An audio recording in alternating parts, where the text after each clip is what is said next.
संगत ने और एक दिल्ली की संगत ने बनाए हैं। तो जो दिल्ली वाले आते हैं उनकी मेजर कैपेसिटी भी यहीं रहती है और यूके के लोग भी यहीं रहते हैं। बाकी जो यात्री आते हैं वो जन्म स्थान गुरुद्वारा में स्टे करते हैं, वहाँ पे उनके लिए तकरीबन 800 से 1000 तक रूम्स अवेलेबल है।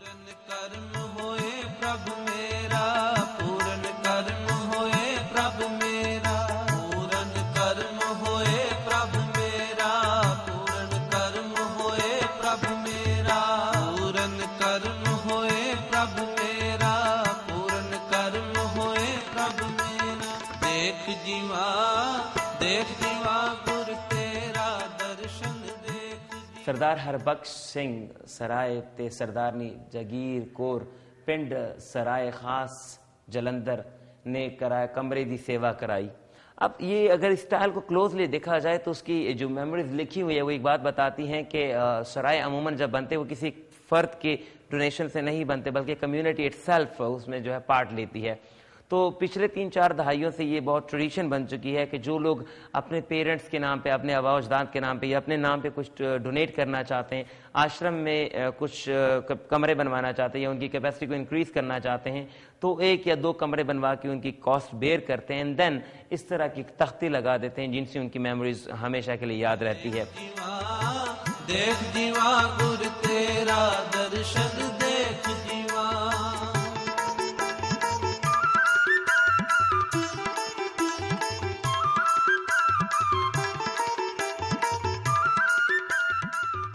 मेरे साथ मौजूद है राय शाहजहान अहमद खान भट्टी जो कि member of provisional assembly Punjab हैं, जिनका ताल्लुक पाकिस्तान पीपल्स पार्टी से है।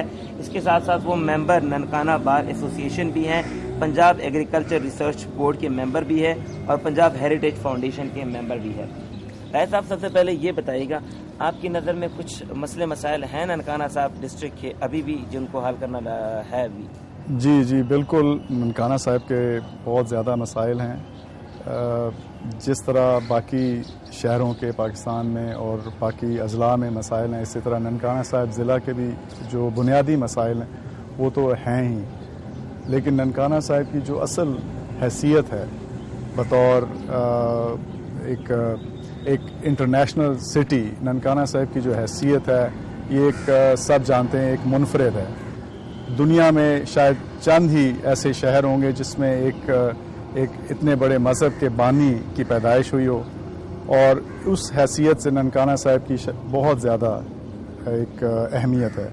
तो लिहाजा उस हवाला से मैं नहीं समझता कि जो अभी तक काम हुए हैं वो ननकाना की जो इसकी होने चाहिए थे वो अभी तक मसाइल हल नहीं हुए।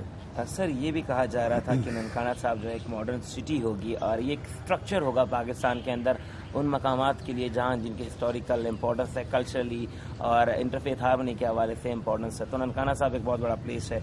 मॉडर्न सिटी का प्लान 4-5 साल पहले बहुत ज़्यादा डिस्कस किया जा रहा था और जब आपने टेक लिया उस टाइम भी इसकी बात की जा रही थी। कुछ प्लान अभी भी चल रहा है मॉडर्न सिटी बनाने का ननकाना साहब को? बिल्कुल, वज़ीर आला पंजाब मियाँ शहबाज शरीफ साहब ने एक टास्क फोर्स कॉन्स्टिट्यूट की थी पिछले साल, और उसका चार्टर ये था कि ननकाना साहब और दीगर जो पंजाब के अंदर जो रिलीजियस टूरिज़म की साइट्स हैं, प्लेसेस हैं, हिस्टोरिकल प्लेसेस हैं, उनको डेवलप किया जाए। तो उसमें हमने कुछ प्रपोजल्स दिए हैं जो अब मियाँ साहब के जो वज़ीर आला के पेश होंगे और वज़ीर आला पंजाब उसको जब अप्रूव करेंगे तो वो इन्फोर्स होंगे। उसमें बहुत से ऐसे चीज़ें हैं जो हम समझते हैं कि ननकाना साहब को यकीनन एक बैनुल अक़वामी शहर की हैसियत उससे मिल सकती है।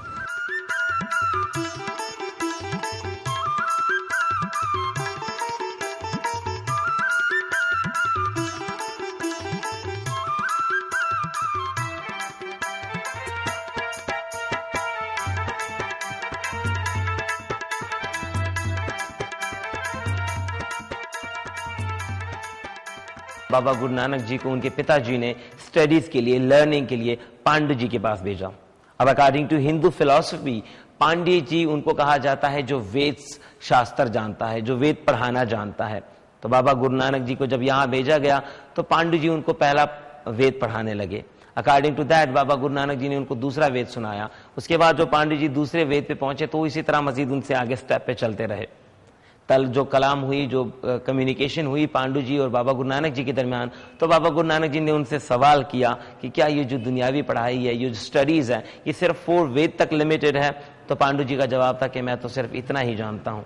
उसके बाद बाबा गुरु नानक जी ने रागों की शक्ल में, वो क्लासिकल रागों की शक्ल में बाणी उच्चार की, यानी रब के कलाम को पढ़ा। तो उसके बाद पांडु जी को एहसास हुआ कि नहीं, बाबा गुरु नानक जी जो है पहले ही से कुछ जानते हैं और उनको मेरे पढ़ाने की ज़रूरत नहीं है।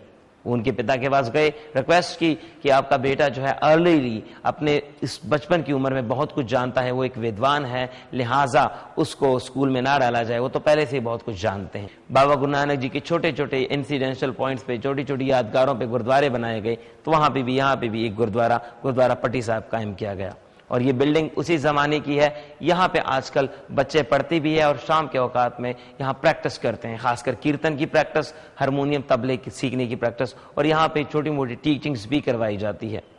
या समाप्ति हो और सिंहासन साहब में मौजूद हो तो उनके ऊपर अगर कोई डस्ट गिर जाए, वो इस चोर साहब की मदद से रिमूव किया जाता है और इसी बात को इंपॉर्टेंस दी जाती है। और गुरु ग्रंथ साहब जी महाराज के ऊपर अमूमन भी इस चोर साहब के साथ सेवा की जाती है।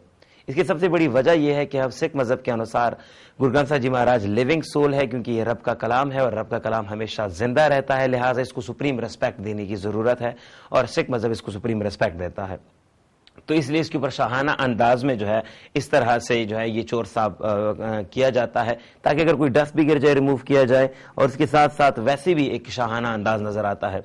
अगर हम हिस्ट्री में चले जाएं तो हिस्ट्री में जो है हम पुराने ज़माने में देखते हैं तो बड़े बड़े बादशाहों के ऊपर जो है इस तरह का सिस्टम होता था, लेकिन चूंकि सुप्रीम रिस्पेक्ट हम रब के कलाम को देते हैं, लिहाजा अब ये चोर साहब और इस तरह की ट्रेडिशन सिर्फ और सिर्फ गुरुद्वारे में नजर आती है, जहां होली बुक गुरु ग्रंथ साहब जी महाराज ओपन हो या कहीं क्लोज हो। यहाँ पे आप देख रहे हैं कि ये गुरु ग्रंथ साहब जी महाराज यहाँ पे क्लोज्ड फॉर्म में है, यानी संतोख किए गए हैं। इसको सुखासन साहब कहते हैं, यानी यहाँ पे अब इसको आराम दिया जा रहा है और ये लिविंग बाणी है, इसलिए ये मोर देन 1 हमारे पास होते हैं गुरुद्वारे में। तो एक फर्दन एक एक दिन एक को खोला जाता है और शाम को एक सेरेमनी के साथ बंद किया जाता है, अगले दिन किसी और को खोला जाता है। इस तरह से हमारे पास गुरुद्वारे, हर गुरुद्वारे में तकरीबन more than 1 Holi book Guru Granth साहब जी महाराज मौजूद होते हैं।